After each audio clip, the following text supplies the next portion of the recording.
Hello दोस्तों, कैसे हैं आप लोग। आशा करता हूं कि आप लोग अच्छे होंगे, मस्त होंगे, फिट होंगे और बिंदास होंगे। सो दोस्तों, मैं रामनंदन कुमार और आप देख रहे हैं BL Bihari and Hindi Maithili channel के माध्यम से। सो दोस्तों, हम आ चुके हैं यहाँ पर खटौना स्टेशन पर और आप लोग देख सकते हैं खटौना स्टेशन का नज़ारा। यहाँ से जो है काम स्टार्ट हुआ है खटौना स्टेशन पर। आप लोगों को दिखाऊंगा कितना काम हुआ है।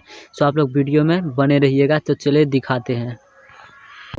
जो है ये देख सकते हैं यहाँ पर बड़े बड़े जो हैं ढलाई करके जो ये सब बनाया गया है, जो प्लेटफॉर्म के नीचे जो है लगाया जाता है वो ये ढलाई किया गया है। और खटौना स्टेशन का आप लोग देख सकते हैं ये नज़ारा, और आगे चल के भी आप लोगों को दिखा दे रहा हूँ। चलिए देखते हैं।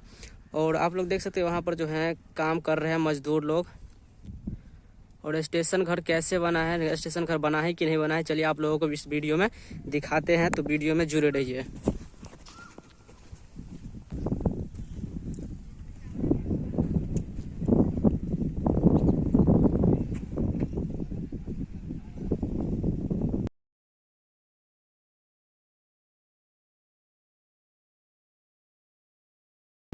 ये स्टेशन घर बन रहा है, आप लोग देख सकते हैं। ये जो है सो स्टेशन घर है और यहाँ पर मजदूर लोग भी काम कर रहे हैं।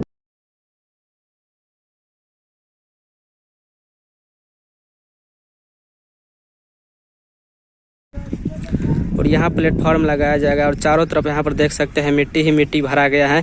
यहाँ पर क्रॉसिंग जो लाइन जो है बहुत बनाया जाएगा। बहुत सारा जो है लाइनें यहाँ पर बिछाई जाएगी, लाइनें बनाई जाएगी और प्लेटफॉर्म भी यहाँ पर बहुत सारा बनाया जाएगा। आप लोग देख सकते हैं दूर दूर तक, बहुत दूर तक मिट्टी भरा हुआ है यहाँ पर।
सो दोस्तों, आशा करता हूँ कि आप लोगों को ये वीडियो अच्छा ही लगा होगा। अगर अच्छा लगा तो वीडियो को लाइक कीजिए और चैनल पर नए हैं तो चैनल को सब्सक्राइब कीजिए, ताकि मैं आप लोगों के लिए इसी तरह का वीडियो लाता रहूँगा। धन्यवाद।